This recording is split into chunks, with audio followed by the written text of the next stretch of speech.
पिछले 24 घंटे के अंदर आपकी दुनिया के अंदर साइज़मिक चेंजेस आ रही हैं और आपने ये देखा कि पिछले 24 घंटे के अंदर मिडिल ईस्ट की पीस डील साइन हो गई है। इजिप्ट के शहर शर्म अल शेख में दुनिया के लीडर्स इकट्ठे हुए और मुस्लिम लीडर्स इकट्ठे होने के बाद दुनिया के 4 बड़े लीडर्स ने इस डील को साइन कर लिया है, जिसके अंदर US president Donald Trump, Egyptian president Al Sisi, तुर्की के प्रेसिडेंट अर्दगान और अमीर Qatar Tamim bin Hamad Al Thani ने इस डील को साइन कर लिया है। Now this is the talk of the town, लेकिन कुछ मेजर हाइलाइट्स हैं जिसके बारे में कोई बात नहीं कर रहा और आपका उन चीजों को समझना जरूरी है। इस कॉन्फ्रेंस के शुरू होने से पहले प्रेसिडेंट अर्दगान ने यूएस प्रेसिडेंट डोनाल्ड ट्रंप से राब्ता किया और कहा कि अगर बेंजामिन नेतन्याहू इस कॉन्फ्रेंस में मौजूद हुए तो मैं उठकर चला जाऊंगा। और यह इंश्योर कराया गया कि ना बेंजामिन नेतन्याहू ना उनका कोई एम्बेसडर इस पीस डील के वक्त मौजूद हो। इसका मतलब क्या है? इसका मतलब यह कि भरपूर चांस था बेंजामिन नेतन्याहू के मौजूद होने का। और आप ऑलरेडी जानते हैं कि यूएस प्रेसिडेंट इससे पहले इजराइल में मौजूद थे, इजराइल की नेसेट से, उनकी पार्लियामेंट से भी खिताब किया। सो अगर इमेजिन करें 1 मिनट के लिए, अगर बीपी नेतन्याहू यहां पर मौजूद होता तो उसके क्या आफ्टरमैथ आते आप सोच भी नहीं सकते। उसका पहला आफ्टरमैथ तो यह होता शायद ये पीस डील ना हो पाती। दूसरा आफ्टरमैथ यह होता कि मुस्लिम कंट्रीज के अंदर राइट शुरू हो जाते, क्योंकि इसका साफ मतलब यह होता कि या तो इन मुसलमान मुमालिक ने इसराइल को तस्लीम कर लिया है या फिर अब्राहम एकॉर्ड्स के ऊपर काम तेज हो गया। अब जिन 4 कंट्रीज ने इस डील को साइन किया है, जरा उनकी कंडीशन को समझने की कोशिश करते हैं। पहले आता है कतर। कतर पर ऑलरेडी अटैक हुआ और अनफॉर्चुनेटली कतर कुछ नहीं कर पाया, तो वो सिचुएशन आप बेहतर जानते हैं। दूसरा मुल्क है इजिप्ट, और इजिप्ट की इकोनॉमी कितनी कंट्रोल्ड है मैं ऑलरेडी कई वीडियोस में आपको ऑलरेडी एक्सप्लेन कर चुका हूं। मजीद जानना हो तो उन वीडियोस में भी आप देख सकते हैं। लेकिन यहां पर आपने एक और मेजर चीज देखनी है कि वो जो एहराम मिस्र के ऊपर कॉन्सर्ट चल रहे हैं कि जिसके अंदर आपको अकल्ट साइंस नजर आते हैं, आपको दज्जाली फितने नजर आते हैं, आपको वो सिंबल्स नजर आते हैं जो प्योर पेगन रिचुअल्स हैं, वो ऑलरेडी इस कॉन्फ्रेंस से पहले इजिप्ट के अंदर हो रहा है। तीसरा मुल्क इसके अंदर मौजूद है यूनाइटेड स्टेट्स ऑफ अमेरिका, और ऑलरेडी अमेरिका गॉडफादर है इसराइल का, तो उसकी बात करने की जरूरत नहीं है। जो चौथा मुल्क है वो है तुर्की है, और यहां पर सिग्निफिकेंस टर्की की है। हमारे लोग अनफॉर्चुनेटली ना डीप थिंकिंग करते हैं ना फ्री थिंकिंग करते हैं, और सारा फोकस कर दिया है प्राइम मिनिस्टर शहबाज शरीफ की तारीफें करने के अमल को। और इवन इंडिया के अंदर कोट हो रहा है कि Modi can not replace that, और हम बहुत पीछे रह गए। इस वक्त ना प्राइम मिनिस्टर शहबाज शरीफ अहम है, ना इस वक्त इंडिया इस कहानी में अहम है। बीइंग ए पॉलिटिकल, मेरी कोशिश है कि इस वीडियो के तवस्सुत से आपको 2 मेजर बातें बता दूं, क्योंकि ये 2 सवाल इस कॉन्फ्रेंस के बाद आपके जहन में आने चाहिए। नंबर 1 ये कि अगर अर्दगान की, प्रेसिडेंट अर्दगान और टर्की की इतनी अहमियत है, तो ये एलीट्स ऑफ द वर्ल्ड तुर्की के साथ क्या करने वाले हैं। और नंबर 2 ये, क्या इस अमन मुआहिदे के बाद दुनिया में अमन हो सकता है? कहानी क्या है, आइए समझते हैं।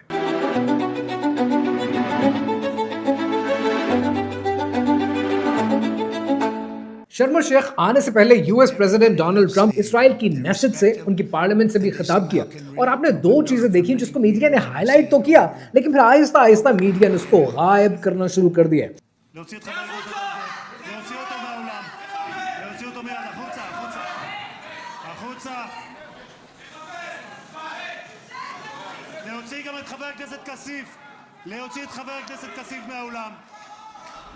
वो 2 जो मेजर हाइलाइट्स हैं कि उनकी पार्लियामेंट के अंदर 2 लोग खड़े हो गए।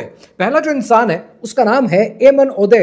एमन ओदे एक इजरायली है, सुन्नी है, लेकिन अपने आप को एथीस्ट डिक्लेयर करते हैं। और एथीस्ट डिक्लेयर करने के बाद उसने जो नारा लगाया प्रेसिडेंट ट्रंप की मौजूदगी में, वो नारा था रिकॉग्नाइज पैलेस्टाइन, फलस्तीन को एक्सेप्ट किया जाए, उसको माना जाए।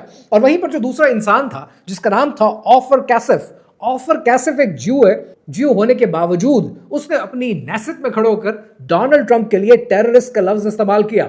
इन दोनों को पार्लियामेंट से बाहर तो निकाल दिया गया, लेकिन उन्होंने अपना पैगाम अपने ज़मीर के मुताबिक वो दे दिया। चाहे एक ज्यू था, चाहे एक एथीस्ट था, बात उन्होंने वो की जो दुनिया शायद सुनना चाहती है। दूसरी तरफ शर्म अल शेख में आपने देखा कि जितने मुसलमान लीडर्स थे उन्होंने तारीफों के ऐसे पुल बांध दिए कि जो समझ से बाहर है कि ऐसा क्या अचीव कर लिया कि जिसकी इतनी तारीफ बनती है। न जाने क्यों इकबाल का वो शेर याद आ रहा है कि वज़ा में तुम हो नसारा तो तमद्दुन में हुनूद। ये मुसलमान हैं जिन्हें देख के शर्माएं यहूद। आज शायद इस शेर की प्रैक्टिकल एग्जाम्पल भी आपने देख ली। At the same time we need to understand कि तुर्की के साथ मसला है क्या। देखिए, जब भी आपने मुस्लिम मुल्कों को देखना है तो ये दो मुस्लिम मुल्क हैं जिनको आपको असर नौ बाकी मुस्लिम दुनिया से हटकर देखना पड़ता है। पहला है तुर्की और दूसरा है पाकिस्तान। तुर्की के पास एक बड़ी मजबूत फौज है, तुर्की के पास अपनी आर्म्स की मैन्युफैक्चरिंग है, तुर्की के पास एक मुस्लिम सेंटिमेंट है और तुर्की के पास ऑटोमन एम्पायर के खत्म हो जाने का जख्म मौजूद है। दूसरी तरफ आता है पाकिस्तान, जिसके पास अपनी एक आर्मी है, एक स्ट्रॉन्ग आर्मी है, इंटरनेशनल बैकिंग है, एक स्ट्रॉन्ग मुस्लिम सेंटिमेंट है, the only Muslim country that has a nuclear power. इन दो मुल्कों को जब तक खुदा ना खास्ता नुकसान नहीं पहुंचा दिया जाएगा, इनकी कमर नहीं तोड़ दी जाएगी, तब तक मुस्लिम दुनिया को महकूम बनाना शायद एलीट्स ऑफ द वर्ल्ड के लिए मुश्किल होगा। अब सवाल यह है कि तुर्की के साथ ऐसा क्या किया जा रहा है। आपको मेरी ये वीडियो याद होगी, ये वीडियो मैंने आपके लिए तब बनाई थी जब कतर पर अटैक हुआ था। That was and is still an unfortunate event, और इसमें मैंने आपके साथ तफसील से जिक्र किया था कि इसके बाद बदकिस्मती से इन एलीट्स ऑफ द वर्ल्ड का अगला टारगेट तुर्की होगा और तुर्की को अपने आप को प्रोटेक्ट करने की जरूरत है। ये जो एलीट्स ऑफ द वर्ल्ड है, ये इस वक्त 5 काम करना चाहते हैं तुर्की के साथ। नंबर 1 कि इनके मुल्क के अंदर, इनकी कौम के अंदर न्यू ऑटोमन एम्पायर का कोई रिवाइवल ना हो, मुस्लिम यूनिटी ना हो। और ये करने के लिए ये पहला काम क्या करेंगे, ये तैयब अर्दगान को बदकिस्मती से वेस्टर्न मीडिया के सामने डीमोनाइज करने की कोशिश करेंगे और ऐसी बहुत सी हरकतें ऑलरेडी शुरू हो चुकी हैं, आपकी नजरों से गुजरी हैं। तीसरा काम इनकी नजर में क्या है कि तुर्की के अंदर एक सेपरेटिस्ट मूवमेंट चलाई जाए। इन्होंने रिसेंटली पीकेके के थ्रू और वाईपीजी के थ्रू एक सेपरेटिस्ट मूवमेंट, कुर्दिश मूवमेंट का आगाज भी किया था, जिसको तुर्की ने बड़ी अक्लमंदी से कुचल दिया। लेकिन कहानी खत्म नहीं हुई, ये एक और वे, शेप और फॉर्म के साथ दोबारा इन तक आने की कोशिश करेंगे।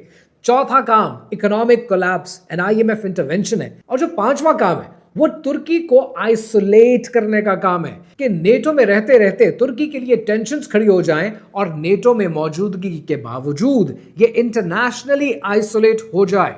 अल्लाह करे ऐसा कुछ ना हो, लेकिन अब तक जितना आपको बताया है कहानी रावी उसी तरीके से लिखी जा रहा है। सो अब सवाल यह है कि it's just a matter of time कि आप ये होते हुए देखेंगे। इसलिए मेरी नजर में prime minister Shahbaz Sharif is not the highlight और praising Donald Trump is not the highlight और Donald Trump mentioning Pakistan is not the highlight. The highlight of the event is Tayyip Erdogan and they need to be very careful about that.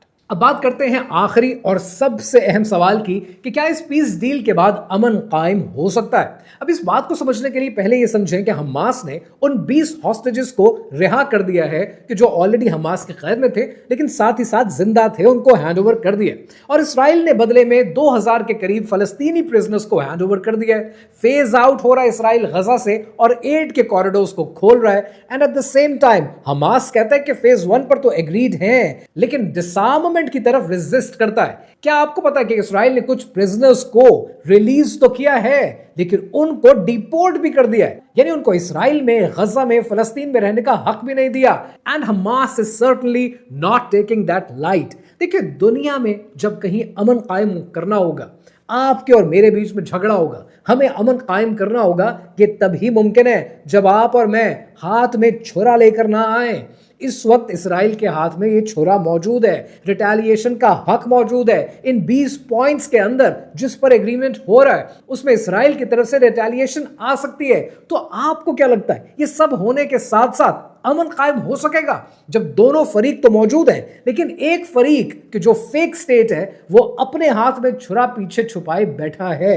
ऐसे में अमन कायम नहीं होता। It's just a matter of time. तो फिर एक सवाल आपके जहन में और आएगा, आपके जहन में यह आएगा, क्या दुनिया में कभी अमन कायम हुआ है? दुनिया के पास इस वक्त 3500 साल की रिकॉर्डेड हिस्ट्री है और इस रिकॉर्डेड हिस्ट्री के अंदर दुनिया में सिर्फ 268 साल अमन कायम रहा है। अब ये जो 268 साल हैं इसमें से पैक्स रोमाना के 200 साल हैं जो कि 27 BCE से लेकर 180 BCE तक बनते हैं और उसके बाद जो 68 साल लिए जाते हैं वो 1945 से लेकर आज तक लिए जाते हैं। तो इसका मतलब यह है कि 1945 से लेकर अब तक तो दुनिया में अमन नहीं रहा। सो अमन की तारीफ क्या है, इसकी डेफिनेशन क्या है, अमन कहते किसे? अमन का मतलब एब्सेंस ऑफ वॉर नहीं होता है, अमन का मतलब यह होता है कि जब आपको जस्टिस पूरा मिले, आपको लॉ एंड ऑर्डर पूरा मिले, आपको इक्वालिटी मिले, और ये डेफिनेशन मैं नहीं दे रहा हूं, ये यूनाइटेड नेशंस की डेफिनेशन है। तो आपको क्या लगता है कि फलस्तीनियों के पास जस्टिस है, उनके पास इंसाफ है, उनके पास लॉ एंड ऑर्डर है और उनके पास इक्वालिटी है? तो जब तक ये मौजूद नहीं होगी, अमन कैसे कायम होगा?